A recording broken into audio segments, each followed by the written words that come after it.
What's up, guys, and welcome to episode 23 of Mr. Millennial's Revenge. I'm your host, Nick DeMaria. Thanks for tuning in.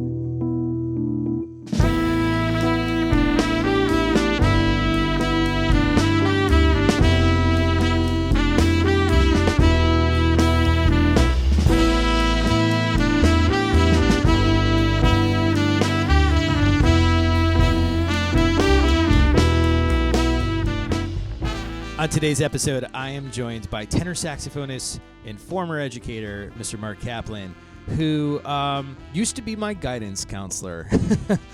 He worked as the guidance counselor for Doolittle Elementary School, and that's where I went in the 90s. And it's kind of crazy because I had no idea he was a sax player as a kid. He didn't play his horn in school or anything for the kids.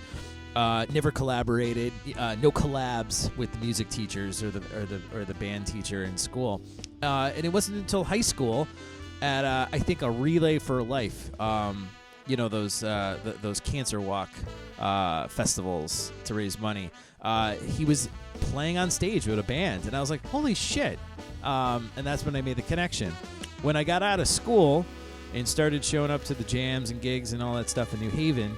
I started seeing Mark around, and I realized that he was living that double life that I was just starting, where he was an educator by day and a jazz cat by night. And I wanted to get Mark on the show, because part of the point of this podcast is I definitely want to document some of the elders of the scene, and hear their stories and their perspectives of the music and stuff. So. Yeah, we have a great conversation, and I'm really looking forward to you guys hearing that. But first, let's do the housekeeping. It's already spring, pretty much. I know it's not officially spring yet, but it's getting there. It feels like it when I take the dog out in the morning. And cross your fingers. The New Haven Jazz Underground has applied to a couple of grants, and we're trying to put on some sort of virtual hybrid festival this summer. And let the fundraising begin, right? So really hoping we could get that happening. In the meantime, please sign up for Patreon. Patreon.com/nhvju. You can become a financial supporter of the New Haven Jazz Underground for as low as $2 a month. And I didn't even do the shtick this time because the NHJU is a grassroots community-based organization dedicated to concerts, clinics, and jam sessions, all in the name of jazz in the great city of New Haven, Connecticut. COVID could not keep us down. So I need you guys to keep supporting us so that we can keep putting on our Mind the Hang series, which comes back next week, March 11th, 6:30 p.m. at the LA Center of Contemporary Art. Couldn't say that word at first. We'll be streaming it on Facebook, Instagram. So, check it out. Look for it. Feel free to tip the band through PayPal. We'll be in it. We had to move the performers around due to some rescheduling stuff. So we'll have the band listed soon. But in the meantime, please go to patreon.com/nhvju and become a Patreon so that we can keep doing what we're doing. I tell you every episode, so please check it out. So again, the monologue kind of going away. I don't know. Some of you are probably really excited for that. It definitely takes a lot of the stress off the host here. I like doing the monologue, but man, juggling a full-time teaching job, trying to be a musician, and doing this and run the NHju, it's a lot to cover. So we're going to get right into the interview very, very quickly. So I really appreciate you guys checking out the episodes. Thank you to those who've left ratings on Apple Podcasts. Don't forget, the podcast is available online at Apple Podcasts and YouTube, as always. All of our episodes are on YouTube. Only some of them are on Apple Podcasts. We are getting the entire catalog on Apple soon enough, so just be patient. If there's an episode you wanted to check out and it's not Apple, go check it out on YouTube. All right? I think that's it. So let's get to my interview. So, like I said a couple of minutes ago, I met Mark when I was like 9. He was a really nice guy. That was always my interpretation of him. I didn't know he was a musician until I was in high school, and I didn't know he was a real cat until college or after college. Turns out at the last jam session we had at 3 Sheets. Whoa. You guys hear my puppy? She's making noises over here. What's the matter, Daisy? Hold on. Okay, crisis averted. Sometimes she's actually under my desk while I do the podcast. I guess she had enough, and she wanted out of the office. Anyway, as I was saying, our last jam session at 3 Sheets was a year ago to the day I did this interview with Mark, which was March 3rd. We would not have another jam session because the lockdown had begun by the time the next jam on March 17th was going to occur. So it's kind of like it has this bookend feel to it. Mark came down to the session after his daughter had been watching the guys jam, and she said, "Why isn't my dad here?" And I was like, "Well, you tell me." And so she got him on the phone. And he came down, and I get into it in the interview, and he just melted faces, and it was awesome. It was super cool. I was very, very pleased that Mark came down, and unfortunately, it's so bittersweet that, we haven't had one since. So, felt like I had to have Mark on to kind of complete that circle. And then. Mark he grew up in West Hartford. I was under the impression he was from around here, but it doesn't matter because Connecticut's so small. You can get to anywhere in 2 hours or less in Connecticut, in case you were wondering. That's why it's such a great state. It's convenient. But without further ado, let's get to my interview with tenor saxophonist Mark Kaplan.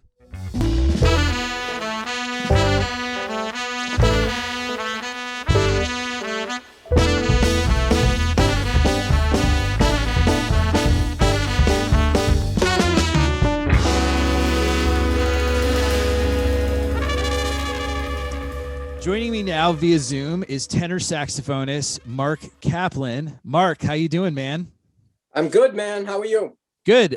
It's coming up on just about the 1 year mark since I actually saw you, and I know that because you came down to the 3 Sheets jam, which actually was the last 3 Sheets jam before the lockdown happened. Yeah. So when was that? That was like early March. It was because you know what? It's funny. If I look at my calendar, March. Yeah. So it would have been. I think it would have been March 1st.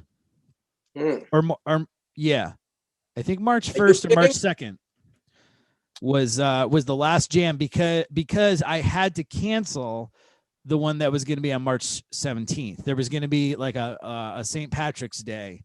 Wait, is St. Patrick's Day the 15th or the 17th? One of them is St. Joseph's Day. I always mix them up. Okay. I'm a terrible Italian and terrible Catholic, I guess. St. Patrick's Day is, I can't believe it. It's the 17th, right? Yes, it is. Okay, yeah. So I'm not making up. So the 19th is St. Joseph's Day. All right. Now all the Italian listeners will get off my back, I'm sure. Got to get your saints straight, man. Yeah. Well, there's like a feast for, grown up Italian and or Catholic. There is a feast for somebody, for some name. Every other day it feels like. So I can't even keep them straight. My mom would bring up St. Joseph. St. Joseph's Day is like the Italian. It's like the Italian answer to St. Patrick's Day. So, okay. So it's, but like no one cares. the Irish took over for the month of March. So there's no help in it. So no one's wearing red, no one's drinking sambuca or anything like that, or wine. It's just St. Patrick's Day. But any of my Italian brethren they'll understand.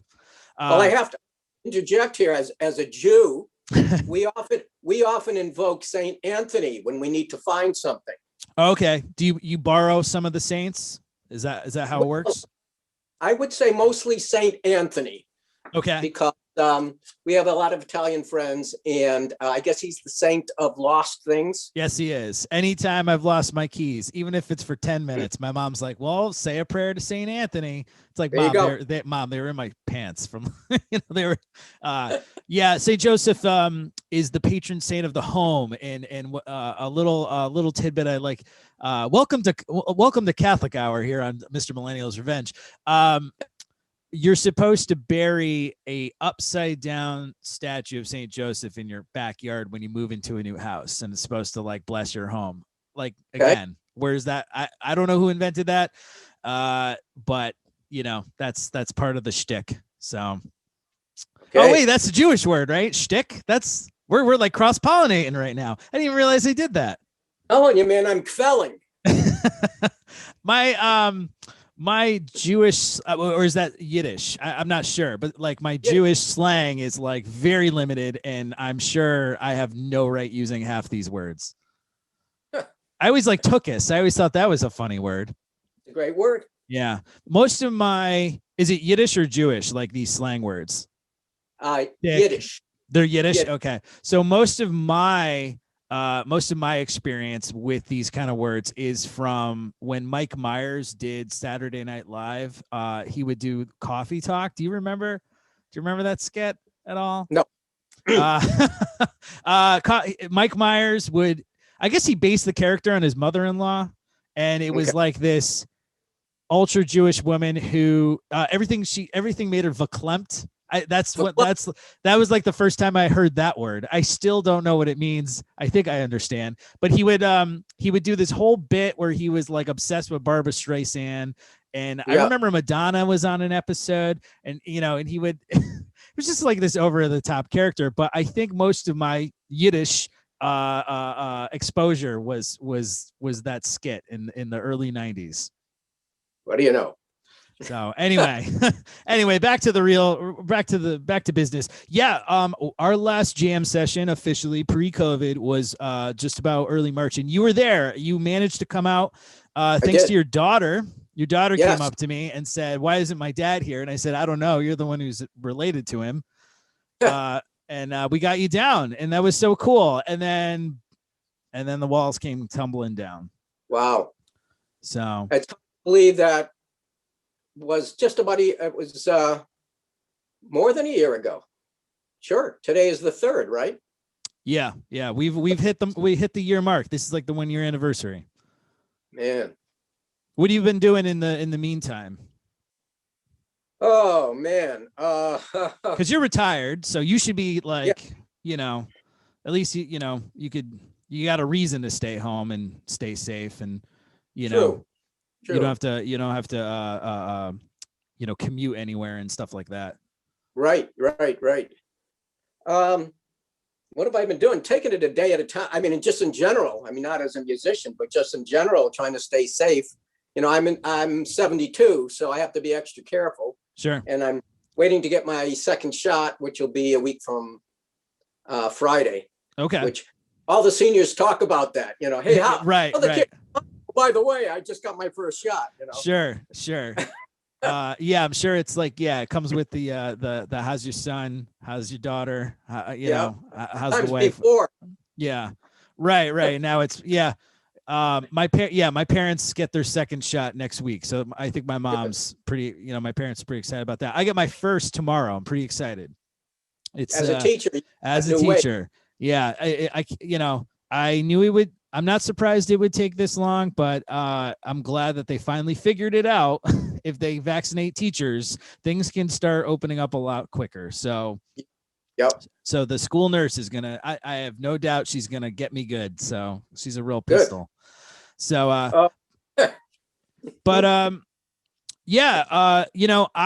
So for anyone who doesn't know, I've known you probably the longest years wise when it comes to the guests on this show, because you were my guidance counselor in elementary school. at Doolittle School, in Cheshire, Connecticut. So I want to get, first off, side note, did you know that the flight director or the program director of the newest Mars rover, she was a Cheshire High graduate? I think I read that. That's pretty cool. Went to Doolittle School, if I'm not mistaken. There you go. So I'm still in touch with some of my high school friends. We have a little pod. We stay in touch. All of them except me went to Highland, and they like to tease me about how Doolittle was for like low IQ kids and stuff like that. Even to this day, that's still the joke. So I would just like to say that, well, we've got a NASA flight director from our school. What do you got? So you go. Anyway, no, I wanted to dive in. I wanted to have you on the show because, and I say this with so much respect, you've been on the scene for a while, for more than a minute. And you also have this very unique experience that we kind of share. You were a public educator by day, and you were gigging at night, pretty much, right? Yeah. Okay. Were you always from this area? Were you always from the New Haven area? I don't remember. No, I was. Well, I was born in Hartford, but I moved to West Hartford when I was like 5, and that's where I grew up. West Hartford. Okay, West Hartford. When'd you make your way down here? Let's think. It's about 84. Yeah, in the 80s. Okay. Yep. As I married a New Haven girl. Oh, okay. So here we got married in 84. Yeah, and that's kind of and from there I commuted to Cheshire. Yeah, I lived in New Haven for a while. That's where I always lived when I worked in at the beginning. Yeah. Well, tell me how'd you get in? Tell me how you got into the sax and how you got into jazz, and then I want to ask you, and then we'll go from there. How'd you get into that stuff? Okay. Anyone who doesn't know, you play tenor saxophone. Correct. The sax was easy. We had instruments in the family. I came from kind of a musical family. And my Uncle Bill had an alto that he somehow, I guess he played in the Navy. He had an instrument. So that's where I started on the alto, and took lessons for 3 years from Mr. Casarino. I still remember him coming to my house on Asylum Avenue for half an hour. And then my Aunt Esther, interestingly, played the tenor saxophone in the Hartford Symphony Orchestra. Ooh. The 30s, back those days where the saxophone had a little bit of a niche in quote unquote legit orchestral music, when it started coming out of as kind of a novelty circus instrument. Right. And so she had like this, there was this nice instrument. I remember it was a Martin, which is still a horn of choice of many top pros. Yeah. Today. So the saxophone, I always liked it, and it was available. So that was easy. And like just so many people, I just love music. That's kind of a simplification. And I was fortunate when I grew up in West Hartford as a teenager, as a 9th grader. I was fortunate, kind of a upper middle class suburban kind of setting, but there was like a pocket of like really hip jazz dudes in West Hartford, Connecticut. Okay. Kind of unlikely, and I remember bumping into my good friend Brett Premack, who's the jazz video guy, who is one of the most renowned jazz journalists in the world to this day. Right. Remember, like it was yesterday, seeing him in the practice room of King Philip Junior High School. He was trying to play a Chet Baker solo. He had a transcription. So I was fortunate at a very young age to make friends with kids that were like old souls. I mean, 14-year-olds that were into Eric Dolphy. Yeah. Monk, You know, Bird, everybody, Bill Evans, Roland Kirk, I mean, Coltrane, everybody, Ornette. Old souls. So, That's some forward thinking guys. I wouldn't say old soul. I'd say, you know, sky gazers or something like that. You know, yeah, you're naming Dolphy and Kirk and stuff, and it's like, man, I wouldn't give yourself more credit. I think hip dudes, hip cats. You know, they were. It was. I was just lucky to. Those are kind of my friends, and you're right. They were way. I mean, don't forget that was 1963. Okay. Pre-Beatles. Yeah, I was just gonna say. Yep. Right, and you're still at the tail ends of the Elvis thing and the whole rock and roll thing, and these young cats were into that, and they were great guys, and we became friends, and that's kind of how it coalesced. I mean, even as I was interested in jazz even as a 12-year-old. It always caught my ear. And I still remember I had this record when I was first learning to play the alto saxophone. This is probably 1961. My parents bought me a record called The Greatest Saxophone Player in the World. Oh, okay. George Young. Okay. Not a real well-known cat, but he was a phenomenal player. And when I heard him play, it was like, okay, this is what I want to do. Yeah. So it was George Young that got you on. Because my next question was, what's the jazz album that got you really serious? Yeah, but the George Young got you like focused on the saxophone. Like, I want to play saxophone. Right. I wanted to play saxophone. I wanted to play jazz, and he while not a well-known player, he's a phenomenal player. I think maybe he was more of a studio cat that maybe got a leader, maybe got a session as a leader, although I may be not giving him enough credit. But he was a great player, and it kind of hit, when you hear a great player, when you're just getting into any genre, you're kind of hit with a hard truth that, well, this is a for real thing, and this is what greatness is. But I consider myself as a bebopper. So the records that really shaped me as a kid, now I'm talking about 13, 14, 15. Of course, were the Charlie Parker records on Verve. Swedish Schnapps and all that. All the Bird stuff was pivotal for me, because at heart, he's really at the center of what I play. I have a lot of influence, but I mean, it's all, Bird really informs just about everything I do. So it was all his stuff, but also, of course, early Miles. And one record that to this day, that is still one of my very, very favorite records, is a 1958 Atlantic recording called Ray Charles Presents David Fathead Newman. Oh yeah. I know that record. And that record, I listened to that with one of my jazz friends that I met, who's now left us, a great cat and a wonderful player, and just fantastic guy, Jim Kay.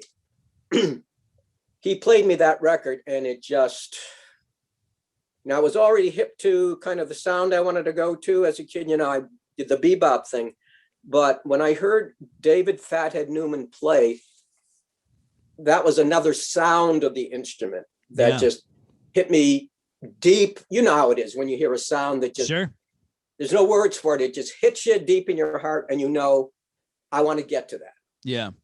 Love it. I just want to get to that. And that record to this day is still one of my favorite records. And his sound. Yeah. It's been a minute since I've listened to that one, but being a huge fan of Ray Charles, well aware of Fathead Newman. That's interesting because you got the Charlie Parker bebop sound, which is a very distinct, soulful, stylistic approach, but then at the same time, you're just, the juxtaposition with what I call moonlighting.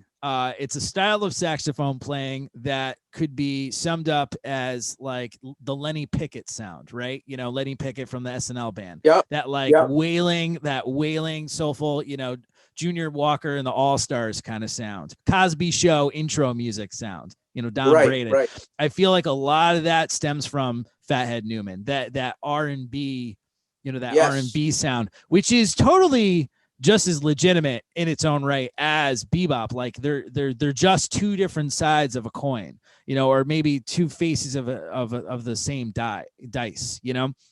Yeah. And sometimes I feel like, and I don't mean this in a bad way. It's just an observation. I feel like there's a little bit more focus of the Charlie Parker side and not enough of like a Fathead Newman side. I feel like in a saxophonist, I would want both, right?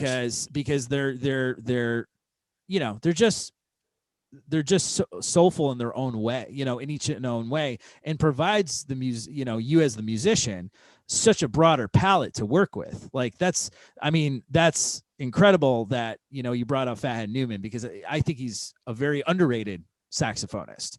Yeah. And he a great bebop player too. Sure. He has that Texas sound.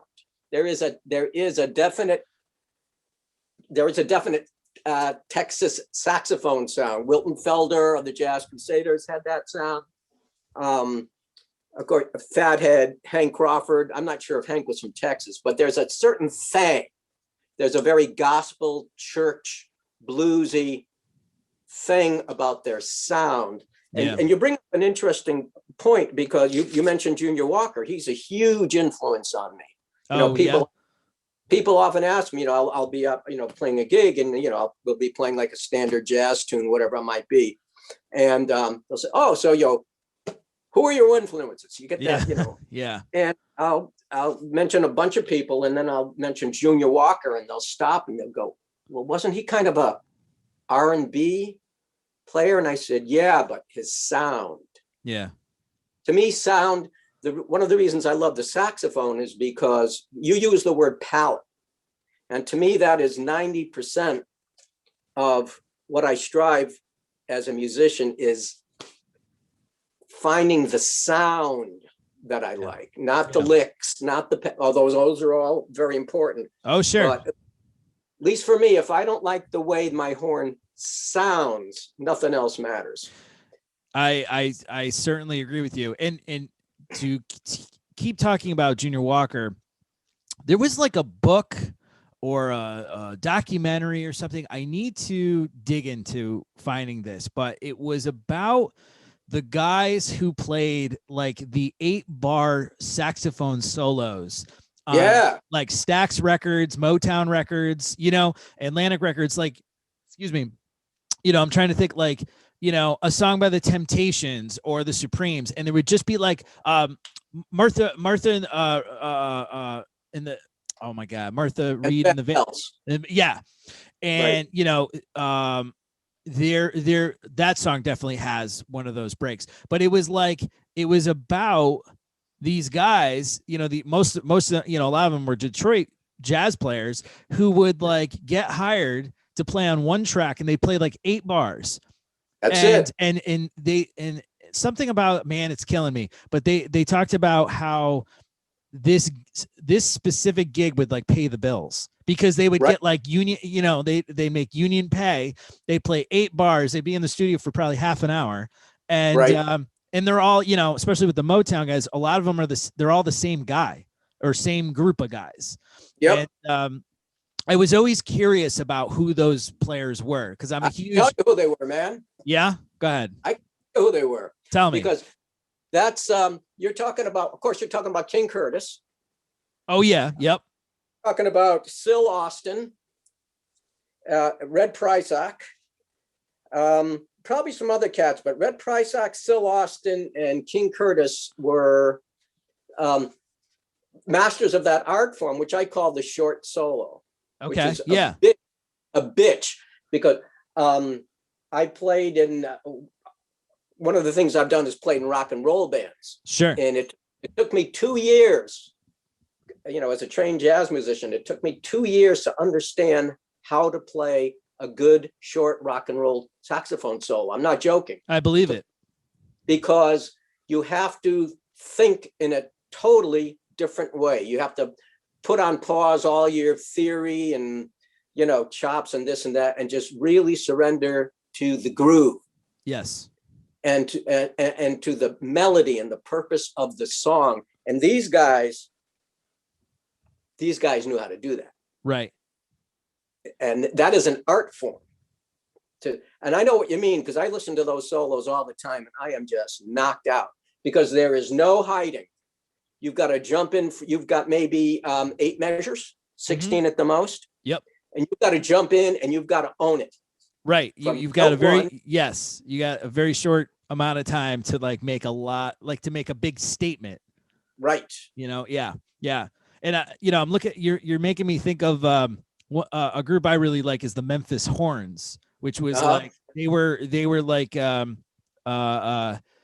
the studio horn section for Stax Records. So a lot of the Stax recordings, they would bring in this group of horn players that played on all their records, like in the studio, and they were called the Memphis Horns. And I was looking them up because I'm delighted to see a lot of their albums are finally online. They weren't for a while. I have a couple of the LPs, but it's like the same thing. It's like these guys were probably bebop trained, hard bop trained, but this is what they had to do in the same light. Like they had they had four or 8 measures to make a statement.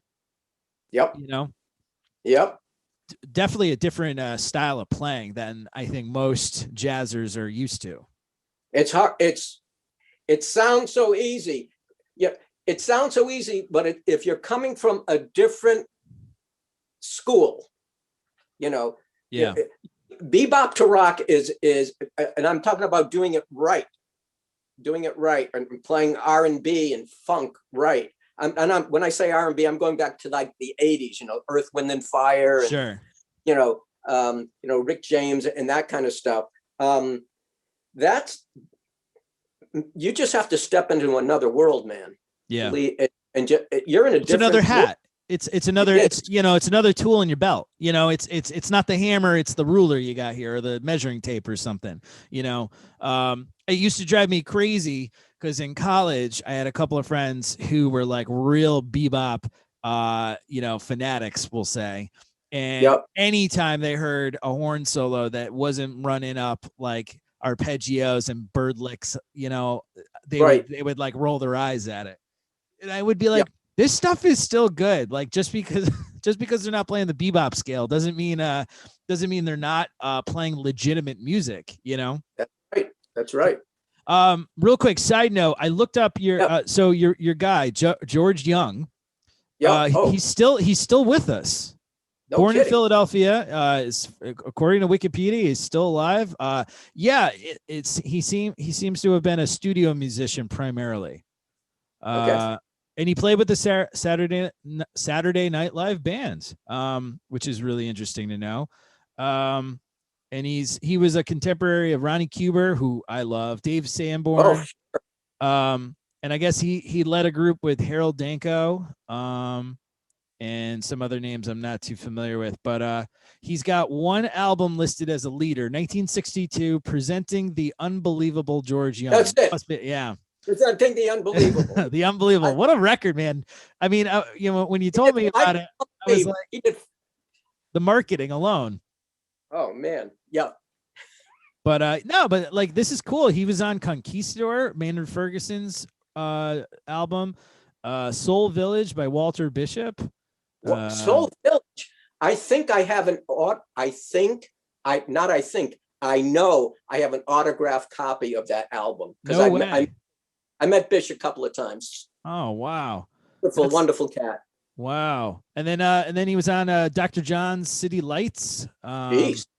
Yoko Ono's Every Man Has a Woman, Quincy Jones Sounds and Stuff. I mean, I'm just naming his sideman discography, but I've never, because I had never heard of him. And when someone says oh, this person got me into my instrument and I've never heard of them, I need to like, yeah. look this person up, because I think that's pretty monumental. Especially if you don't know who it is. If you were like, yeah, I heard Giant Steps, like, cause my dad played it, I'd be like, oh, all right, you know. But when you say like someone I've never heard of, it makes me want to look it up, you know, look them up on the spot, get it on the show. You're like me. I love running into heavies that I've never heard of. Oh yeah. My biggest problem is that I'm always looking for the next track I've never heard. I was just listening to Carter Jefferson's album. It's called like The Rise of Atlantis or something. Let me see real quick, because it's so I'm really into Teramasu Hino, the trumpet player, and he's on this album. And yeah, is that what it's called? I had it on YouTube. The Rise of Atlantis, and it's Teramasu Hino, Harry Whitaker, Clint Houston, Victor Lewis, basically Woody Shaw's band, because Carter Jefferson, this is from the late 70s, so Carter would have probably still have been in his band, and John Hicks. And you know, I can't find this record anywhere affordably priced, we'll say that. But luckily it's on YouTube. But yeah, I'm always looking for the next obscure track. Yep. So, you know, you're hanging out with cool kids, listening to records instead of the Beatles, basically. Or were you doing both? It was funny. We kind of lived in a bubble. We didn't pay a whole lot of attention to rock and roll, Beatles, and the whole psychedelic scene musically. We were geeks. We were bebop geeks. Yeah. And kind of there were like maybe half a dozen of us. Were you able to jam? Were there enough of you to be a band, or was it like all saxophonists hanging out? Yeah. Yeah. We would throw things together. Yeah. From time to time. We would do a lot of, this was a great time to learn about jazz, because don't forget, this was early 60s. This is pre-internet. Oh, of course. Think about that, young people. I remember before the internet. But I mean, all we had was vinyl. We didn't have cell phones. Right. Okay. So we would hang out for hours and hours and hours with each other, listening to records, shopping for records. What fun it was to go to a record store, and going to hear our heroes. Yeah, was it because you couldn't see them on YouTube. Right. You had to go and hear them. So yeah, we geeks kind of just hung out, and we were really super, super serious about the music. It was just a blessing. Luckily the Brett, who I mentioned before, was also a huge Maynard Ferguson fan. Okay. And you want to talk about getting into the music through a golden gate. The big bands of Maynard from late 50s, early 60s. And he had all-star saxophone solos, and I think probably the greatest arranger for saxophones in his band, who's still around, Mike Abene, the pianist. Yeah. And the saxophones that were in Maynard's band, he had on alto, he had it'll come to me, but yeah, Willie Maiden, Don Sebesky, Frank Vicari, Ronnie Suber, Don Menza, Lanny Morgan. I mean, he had an all-star saxophone section. And oh my God, that band to this day is still one of my all-time favorite musical groups. Two of my favorite records are, out of my 10 favorite records, are easily Message from Maynard and Color Him Wild. Early Maynard Ferguson. Yeah. I feel like when it comes to Maynard and similarly Don Ellis for me as a trumpet player, it's like the earlier stuff is the better. I'll stick with Maynard because we're talking about Maynard. I feel like towards the 70s you start getting like, it gets, I don't know if this is the right word for it, but for me it's like cartoony. You know, it's like it's all about the the flash and the high notes and all that stuff. I like the earlier stuff just because I think the music's a little bit more interesting. It especially with the 70s stuff where he's playing like the song from Rocky.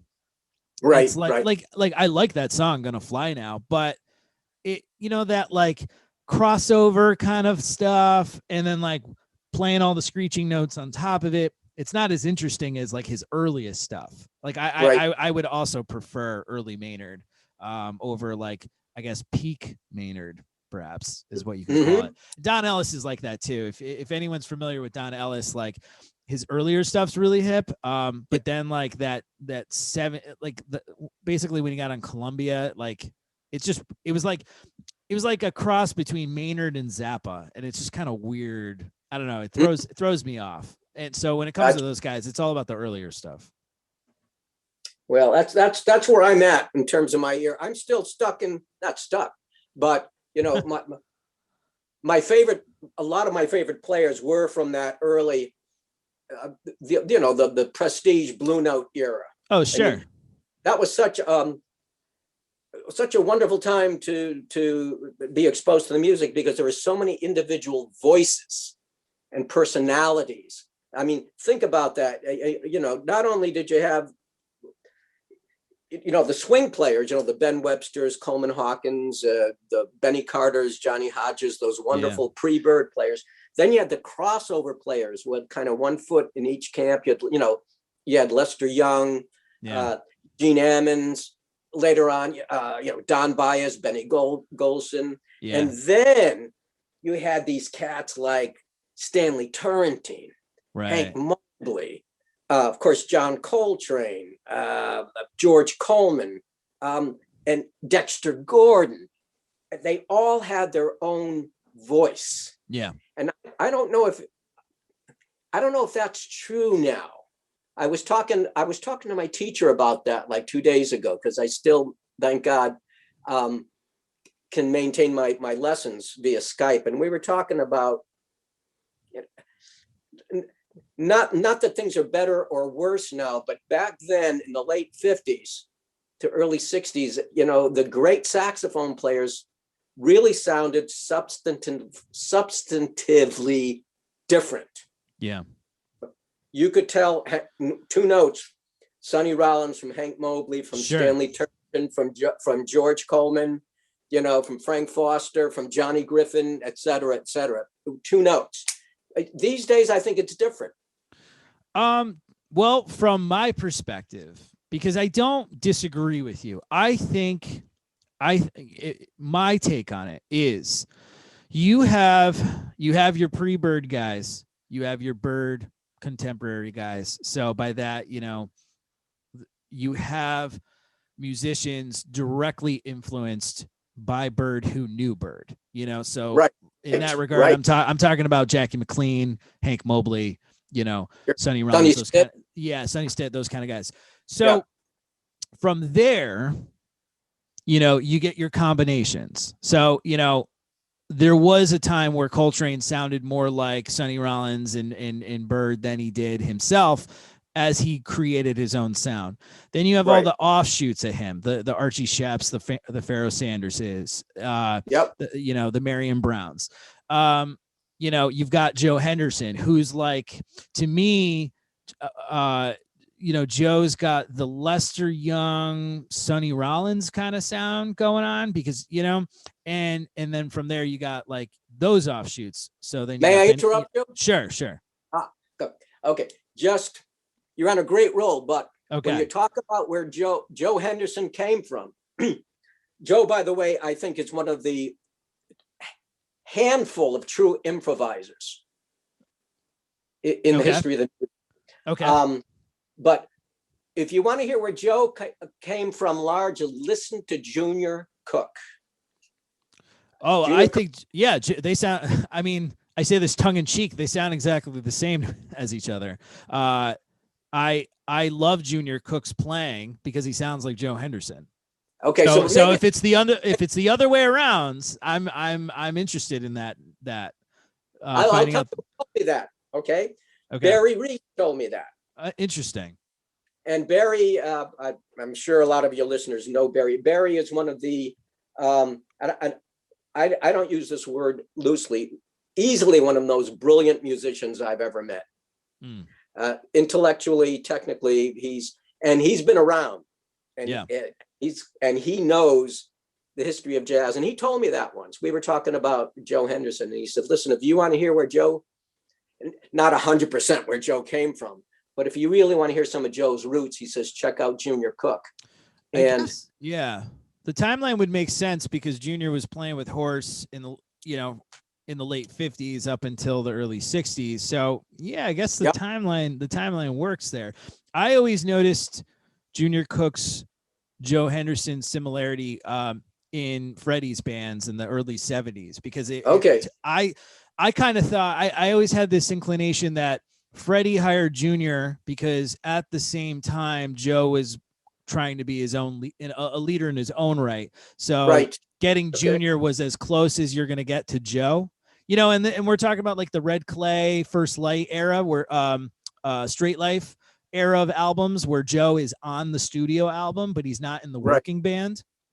So that was always my my theory, is that Freddie wanted Joe Henn, but he couldn't get him because Joe Henn was already leading his own quintets, and his own quartet at the time. So I think that's my conspiracy theory about that. But interestingly enough, to get to my point, I think nowadays, with all these voices that we both mentioned, I think nowadays the stress is on sounding like someone who's already existed.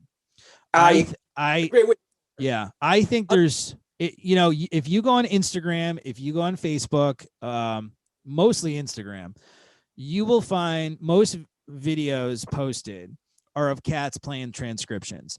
And I'm not saying playing transcriptions is bad. I'm not saying that at all. But I think these days a musician's musicianship is judged more so based on how well they sound like an artist that already existed. It's more like replication is what gets you credit, not assimilation. And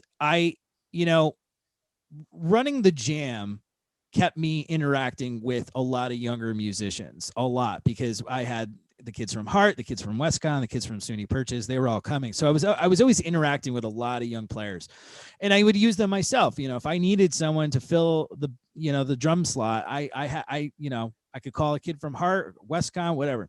So I was always like kind of interacting with them. And it seems that that's the direction the education is going, and it's can you you're a tenor player, so it's like, can you sound like Sonny Rollins? No. All right, how about Hank Mobley? Oh, you sound like Hank Mobley? You're a great musician.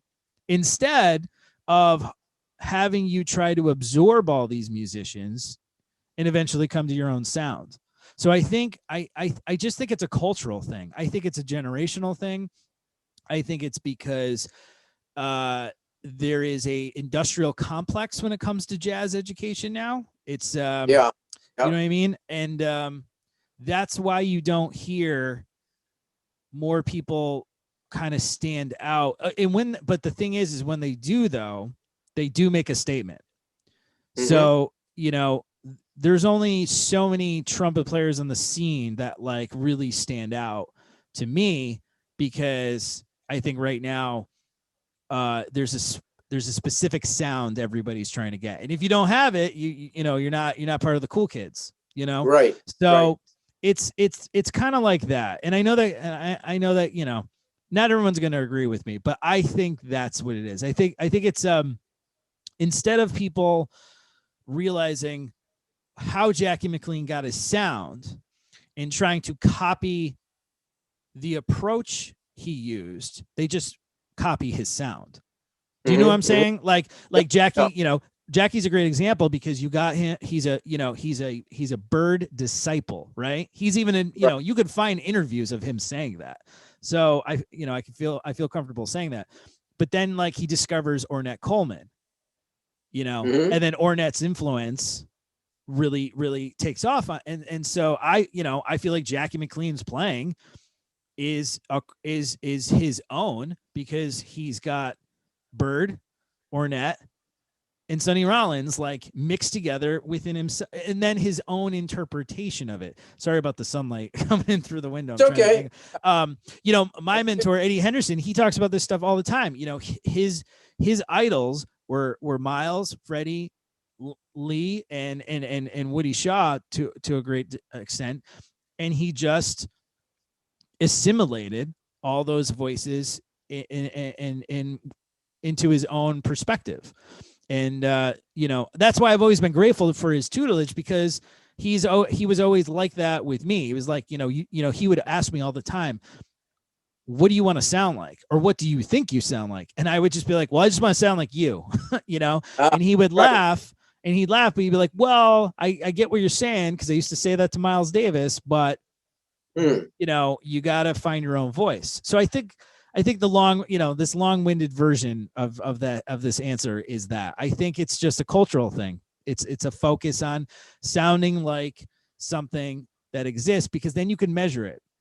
And I think that's what there's like a lost art to it, you know, like there's an art that's missing, where it's because you can't judge art. It's, you know, I always judge, you know, I always get mad that like free jazz is never usually taught like in mainstream jazz education. And I say the reason is because they can't tell you if it sounds bad. You know, it's totally it's totally subjective. Whereas like bebop is a specific language, you know? So that's why you can't, you know, that's why you won't be taught Ornette Coleman's free jazz, you know, when you're a freshman in college, because you know what I mean? So that's my take on it. I don't know. No, I agree with you. Yeah, there's a whole other thing, you know, for example, you know, when I was listening to those Cats at Three Sheets, they were great. They're stunningly accomplished for what were they, 20-year-old kids? Sure. Yeah. But I'm 72. So when I hear a 20-year-old, to me, you know, that's a kid.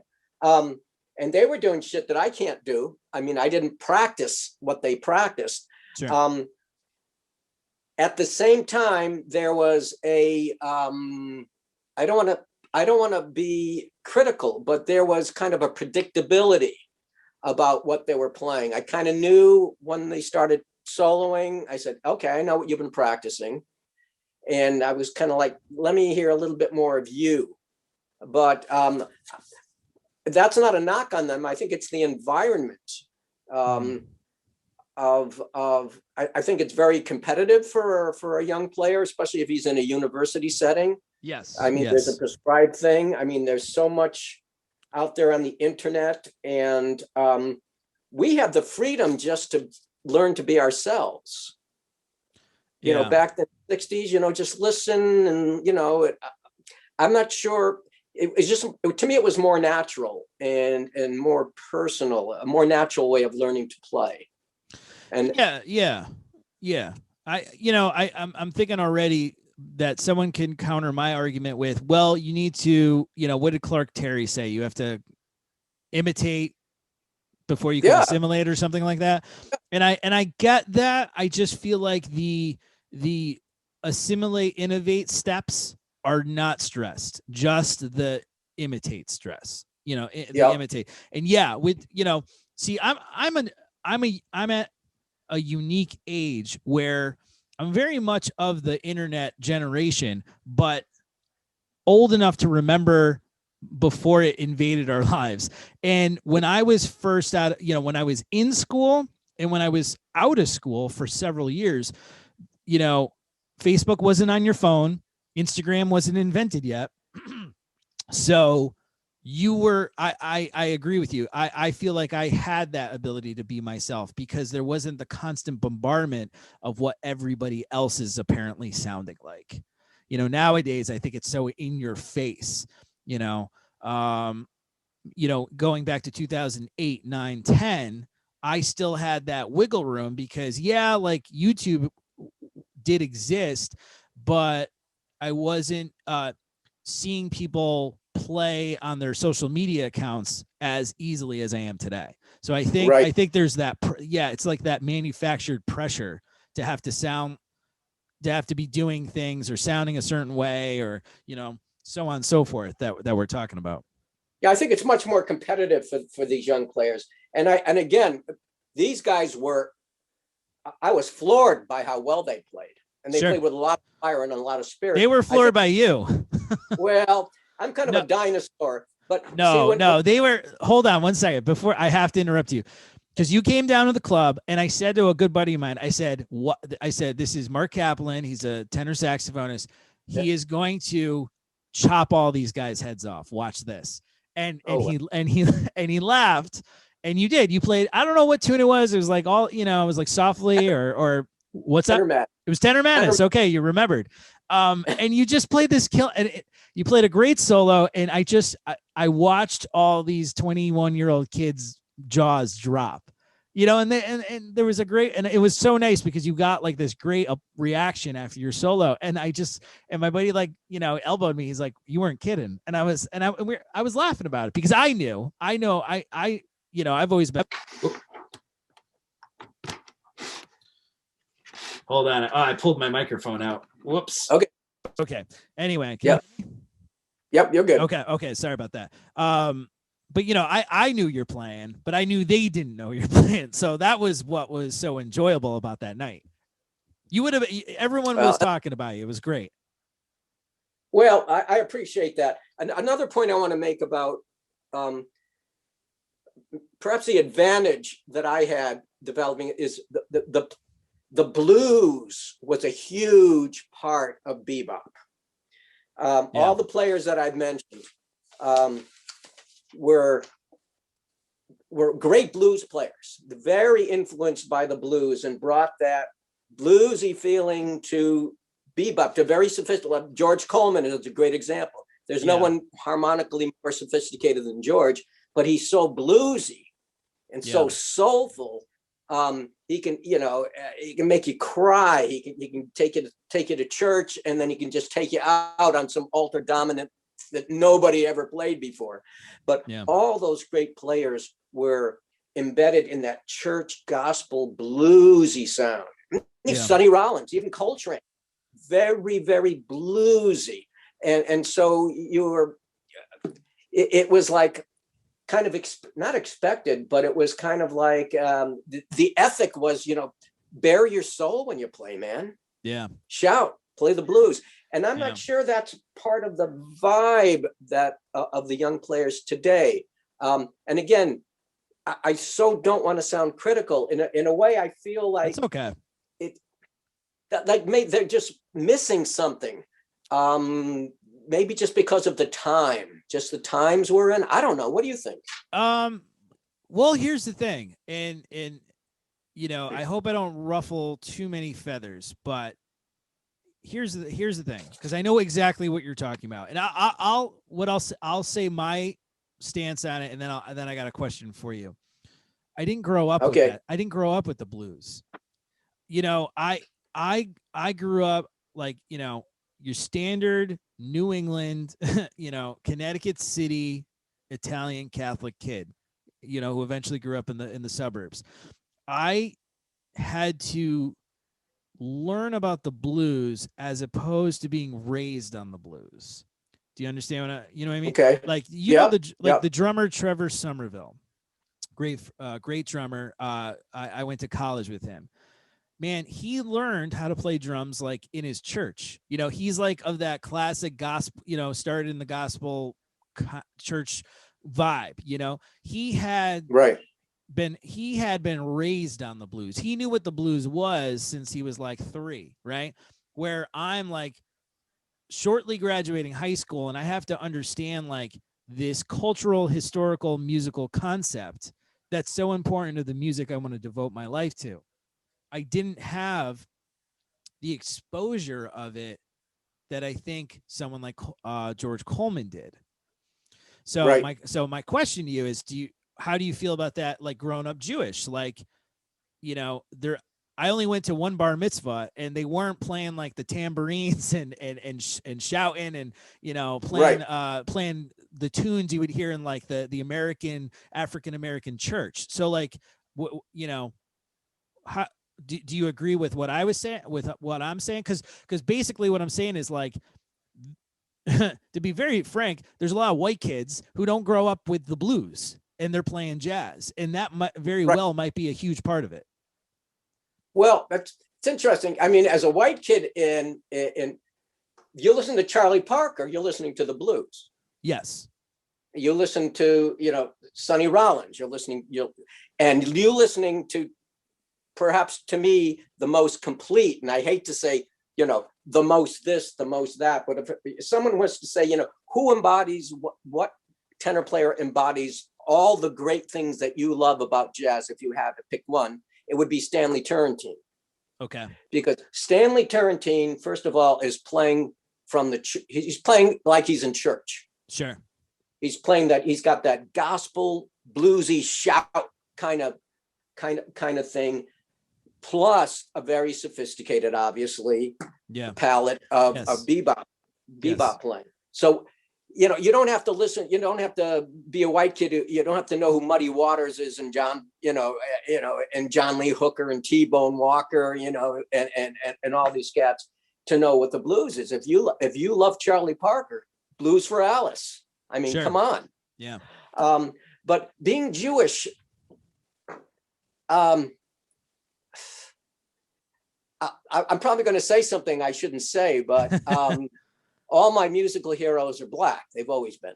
Well, yeah. I mean, that's what we're two white guys talking about like only African American men who are heroes. And no, I mean, there's no shame in admitting that. Like, I think we just have to be the guardians of what we're doing. You know, we have to be aware of who we're, you know, of how we're talking about. What I'm saying is, I didn't, you know, it wasn't embedded in me. So as it became my adopted culture, I guess that's a way of putting it. You know, I had Jeremy Pell on the show, and we were talking about his book, and he, you know, it deals with what does the word jazz mean to you.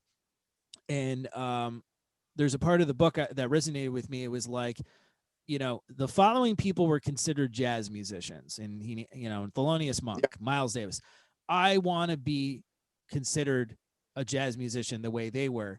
And that resonated with me. And part of that for me is being aware of a world of culture that I wanted to be a part of, and because there is like so much historical context that goes with that culture, I just try to be very cognizant of where of how I came into it and my responsibility to it.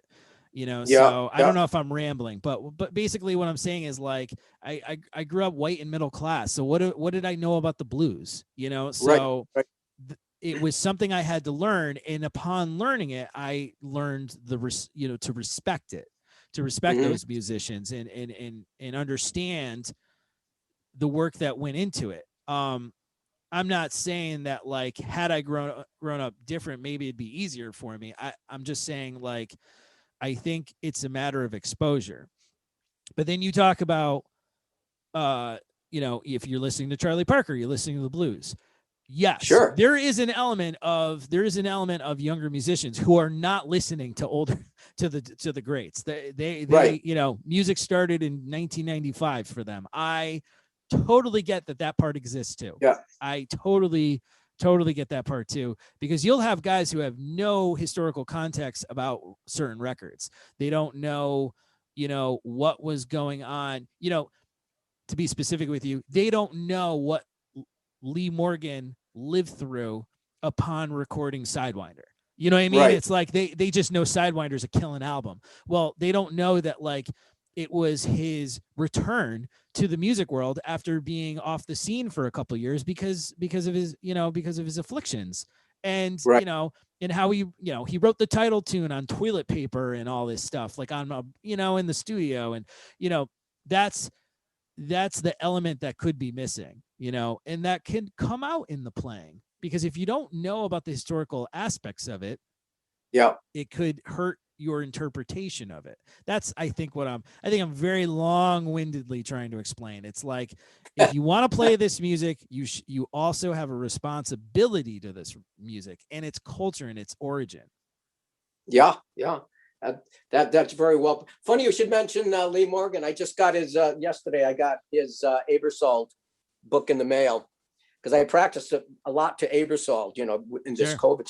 But one thing I want to, being Jewish is a huge advantage to a jazz musician, because our folk music, Jewish folk music, is very bluesy. And one of the bands I play with is a wonderful group called the New Haven Capella, which is a klezmer band, which plays music from like the 1800 Eastern European Jewish music. Gotcha. And that music is based on some very specific scales that are which is part of my growing up as a Jew. Because we'd hear these tunes all the time at bar mitzvahs and in the synagogue and in the services. Yeah. But there are some scales. There are some scales that are embedded and endemic to Eastern European roots, where my folks came from. Sure. Okay. Which is very, very bluesy. If you were to hear, I don't have my horn set up, but if I was to play you the scale, like if you play Hava Nagila slowly, mm-hmm. you'll hear what I'm talking about. So as a Jew, our music is very bluesy, because it's music. It's a musical expression of suffering. Yeah, really, that's what music is for a culture. And so that was a huge advantage to me of being Jewish, because I had a feel for, bending notes and, these kind of grainy intervals in the scale, because that's where a lot of minor seconds, raised fifths to a major seventh, a scale called Freygish. Anybody want to look up that scale on your internet? Freygish.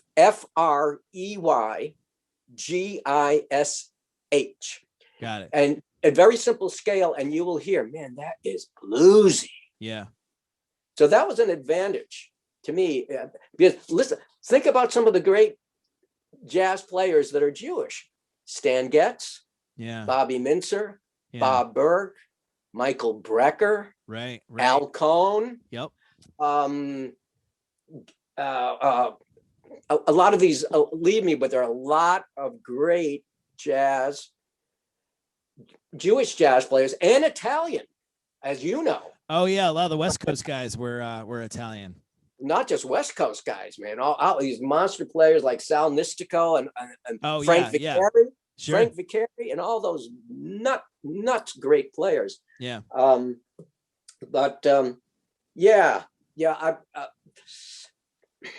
The blues is such an integral part of the jazz that I love and listen to.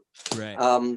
And I think you're right. I have a very dear friend who was on the staff of Berkeley and now retired, and he was of my age. And he was constantly trying to hit these 19-year-olds from all over the world. Did you ever hear of Johnny Hodges? Yeah. No. And he'll pull something. He said, "You got to hear this." Yeah. Did you ever hear of Coleman Hawkins? No. You got to hear this. And they weren't really interested. Yeah, not to beat my chest, but I think an advantage I had was and I still am, I'm obsessed with my instrument. So I want to hear everybody who's ever played it. So, I was into, Louis Armstrong, Roy Eldridge, Fats Navarro, Dizzy, Miles, Clifford Brown, Freddie, Booker Little, Don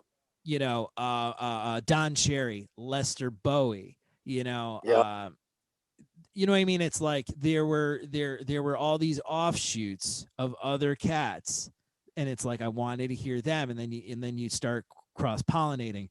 And funny enough, when you brought up Jewish music, man, I got into John Zorn when I was in college, and Mhm. oh man, I don't know if he's got a whole label, and I mean, I can't tell you how many paychecks, part-time job paychecks I spent just on John Zorn. Zadok, I believe, is the label. How many albums I would just pick up. I loved his band Masada, which was like they're still, technically still around. It's basically like kind of like a klezmer take on like the Oh, Ornette Coleman harmonics. The the band he had with Ornette, Don Cherry, Charlie Hayden, and Ed Blackwell or Billy Higgins. It's John Zorn, Dave Douglas. I think Joey Barron's the drummer. I can't remember who's playing bass. It's slipping my mind.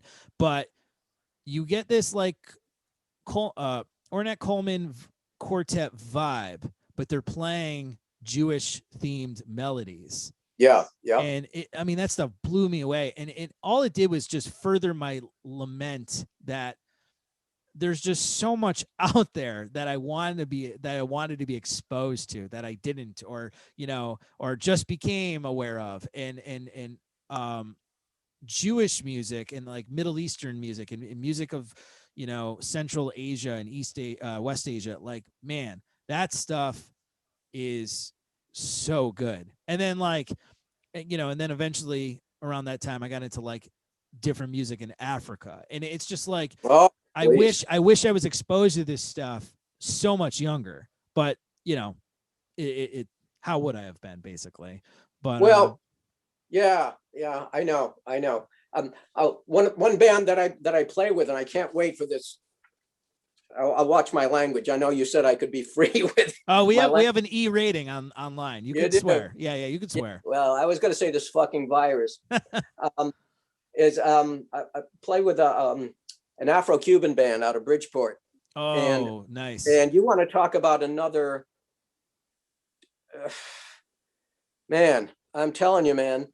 I don't have to tell you, but that music Yeah. is I'm fighting the words, but it's great in every aspect. Yeah. From the soul level up to the technical. Not to overanalyze it, but Right. Afro-Cuban jazz. Oh my God. Yeah. Makes The you feel those things. Cuban cats are it's hard to say who the greatest musicians in the world are, but you got cats like Paquito de Rivera and Chucho Valdez and Arturo Sandoval and all these young lions coming off that island. And man, Yeah. that music is something else. Yeah. Something else. I love that. Maybe my favorite band. Of course, every 5 minutes I'd have a different opinion, but Sure. playing in that Afro-Cuban jazz band, because you got the best of everything when you play Afro-Cuban music. Right. It's soulful, it's bluesy. You've got percussion out of the yin yang. You've got technically impossible things you have to play. You have great chart. You've got the best of everything in Afro-Cuban music. And the reason I was circling back, when I said, is this okay? About a couple of years ago, I did like a DNA test. Uh-huh. I was having a cousins reunion, and I don't know how this is going to come off, but I'll just say it. Because I was always drawn to Black music as a kid. All my heroes are Black musicians. Sure. I was hoping I had some Black blood in me. Does that sound weird? No, I mean, I think your intention is getting through. You want to feel. I think what you're saying is you want to feel. Well, where does this physical, come from? Where does your love of Black music come from? Yeah, I thought I because I'm so drawn. I think because it's just good music. That's what everybody's telling me. Yeah, I think it's the music. I just think that in with this country's history, the music that all popular music is based on was stolen from Black musicians to begin with, and it was segregated. So you didn't know about this stuff, you know, and you can go your whole life without knowing about, you know, certain genres. And I, you know, I mean this, there's not one genre of music in American history that wasn't influenced by Black musicians, you know, and, you know, even punk rock, there, you know, which is like generally a really white, you know, suburban style of, you know, music. Even them, you know, you got bands like Death and the Bad Brains. You know, these were influential bands, but they were not. They didn't look a certain way, so they got pushed to the sidelines, like a lot of so many other things.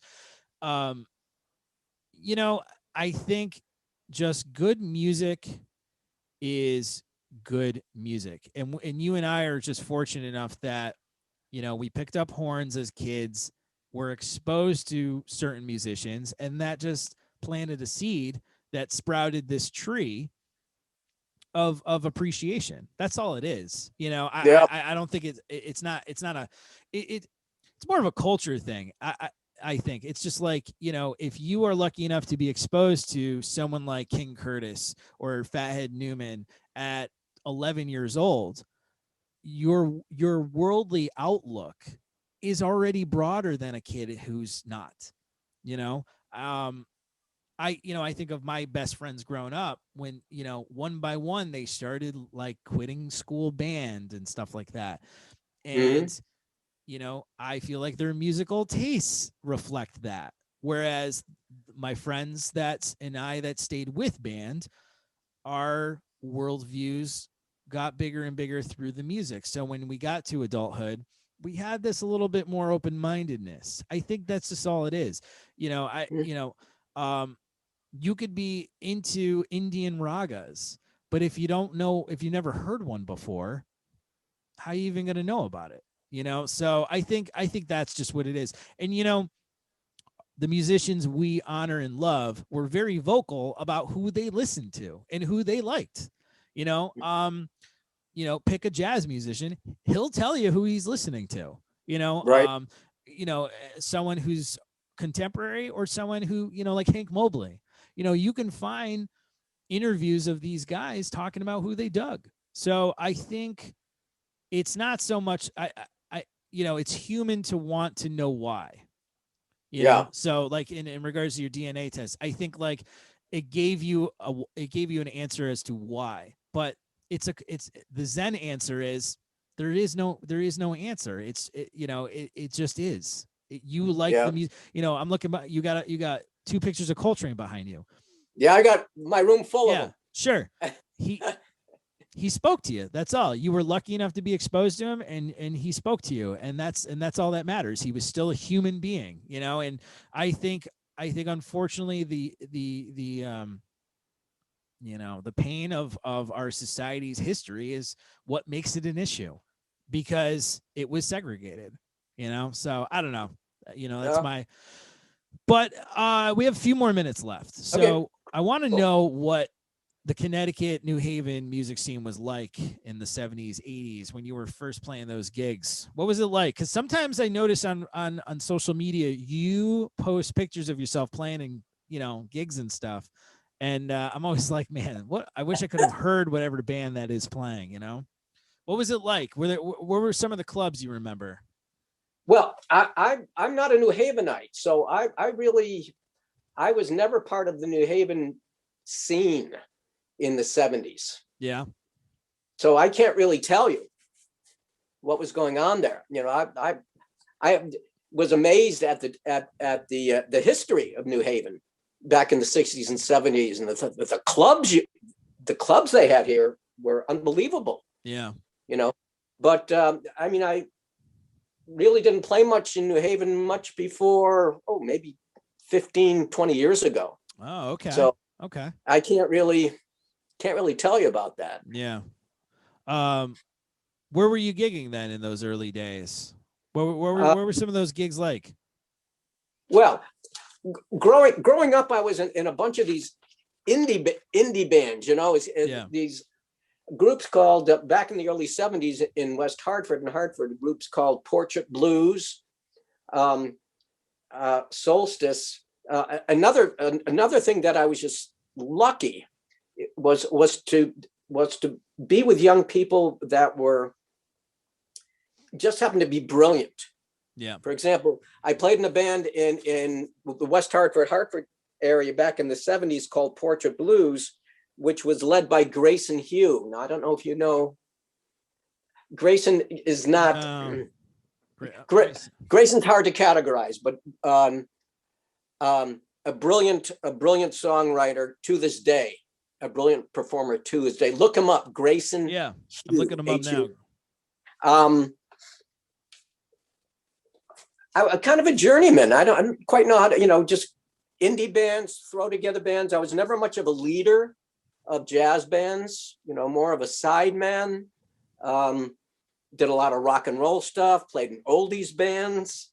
Right now, I still play in a duo that does the assisted living circuit, which I love. Oh, there you go. Absolutely love. Just playing the 30s and 40s stuff. Yeah. So I don't know. I was kind of, as a performer, just kind of all over the place. But I can't really speak to what New Haven was like in the 70s. I wasn't here. Well, I think I was just Connecticut as an overall. What were you doing in those formidable years? But it's interesting. You're kind of like, yeah, I played in these bands, and but man. You want to talk about a lost skill is being a good musician so that you can play in these different settings, because you'll have once in a while I'll get that that section, I call it a section gig, where it's like, right, I'm in this blues band, or I'm in this rock band, or this jam band or something, and I got to play like parts and stuff. And you got to be able to do that. There's too many guys that I've seen where they're too obsessed with like playing bebop. No offense, but then they got to play this like 80s R&B chart for like a bar gig, and they're playing and they're trying to play giant steps in their solo. And it goes back to what we were saying about those Motown guys. It's like, no, man, like you got to learn how to be. That's why it's so important to broaden that spectrum, to broaden your listening, because you never know, especially if you want to make a living being a musician, you got to know how to play, a Stevie Wonder tune or like a blues band kind of tune. I think that's a lost art. In college, they have you do like combos, jazz combos and stuff. Man, they should be making you play like R&B hits once in a while, or soul hits and stuff, just to get some of that experience. Try playing House of Fire by, Earth, Wind and Fire. Sure. The Heart of Gold. Child is Born. What is the name of that tune? Child is Born, Heart of Gold. Da, da, da. That's The Way of the World. That's the name of the tune. That is a whole other world. I think if somebody called me and said, I got an Earth, Wind and Fire tribute band, I need a trumpet player, I would probably shit my pants because it's not something to, I got a friend, and he'll remain nameless for the sake of, I don't want to embarrass him, but he used to make fun of me for keeping this Earth, Wind and Fire tape in my car when we were younger. And I was like, this stuff is so good. And now, being a like a working brass player, I'm like, this shit's hard as hell. Like I couldn't, if the gig was tomorrow, I'd have to pass it up. I would be like, no, I need to shed this stuff. What are you, crazy? I'm not just going to like take up this Earth, Wind and Fire gig, especially, if there's no rehearsal and I got to just learn all these tunes. No way, man. That stuff, that is a force to be reckoned with. People, I think sometimes they think it's corny or something, and it's so stupid. Like, why? Go listen to it. Go listen to it and then tell me it's corny. Yeah, try playing it. Right. I know we're running out of time, but another thing that was so important is tempo and dynamics. One thing I loved about playing with Groove Time, funk band, was we played a lot of the 70s and 80s funk, and I learned the importance of tempo. Sure. How tempo can make or break a song, literally. A few clicks too fast, too slow. I was great. I was blessed to play with a great master of that, Kevin Cameron, who was a master of tempo and dynamics. But yeah, you step into that. You got to have your shit together. You have to. Sure. It's no joke. Sounds simple, but. Well, Mark, I want to thank you, man, for one, being on the show, but two, for having such, thanks for this like really candid conversation. I feel like, some of the points we made were a nice surprise. So thank you for being on, man. Oh, my pleasure. It's great talking to you. Oh, of course.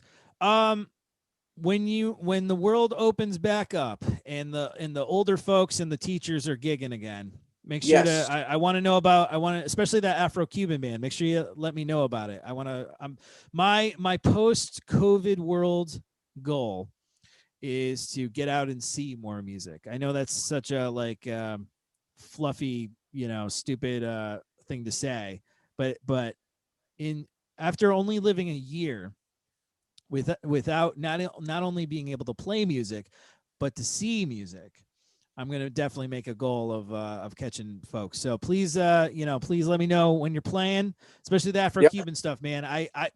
My another goal is I gotta get into that Latin scene. I've been, ever since Johnny Pacheco died the other day, I've been like lamenting the fact that I never really got into it, never worked hard enough to get into it. So anyway, Mark Kaplan, tenor saxophone. Thank you so much. Stay safe, and we will see you soon, man. Thanks. All God right, bless. Thanks, Mark. Yeah, man. Take care. Bye-bye.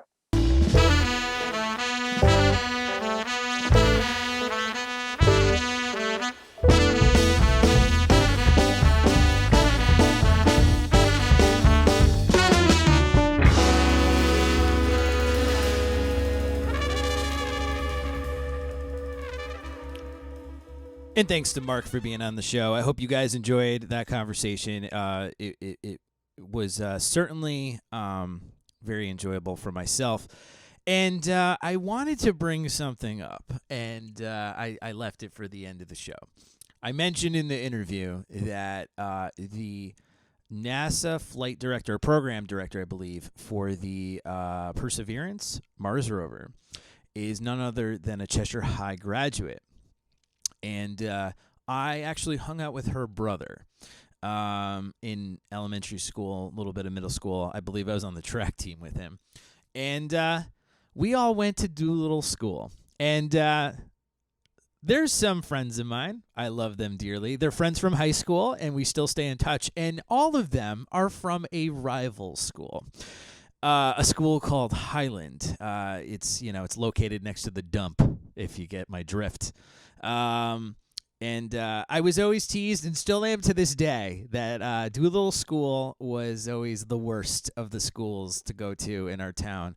And I just want to go on record that we have a NASA flight director. I don't believe any flight directors for Mars robots went to Highland School.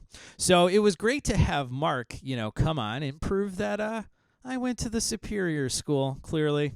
So once again, Doolittle rules and Highland rules. And that goes out to Kate, Garrett, Jamie, and Shannon, because anytime I can get a little jab in, I certainly will. All right, guys. So that will do it for this episode. I have so many great guests lined up in the coming weeks. This podcast will kind of have a trumpet player theme going for a while. Don't blame me. I'm trying to get different musicians on here, but I just couldn't pass up the opportunity. And I'm really excited that Taylor Hobynum will be on the show in a couple weeks. And, of course, my hero, Dr. Eddie Henderson, will be joining me. So keep hitting that subscribe button so you don't miss any episodes. The show can be found on YouTube or Apple Podcasts. Please leave us a rating. It helps the show get more attention and get more listeners. And hit that contribution button on Patreon at patreon.com/nhvju. I think that will just about do it for me today. So this has been Mr. Millennial's Revenge. I'm your host, Nick DeMaria. This is a production of the New Haven Jazz Underground, and I'll see you at the next episode. Thanks so much. Take care.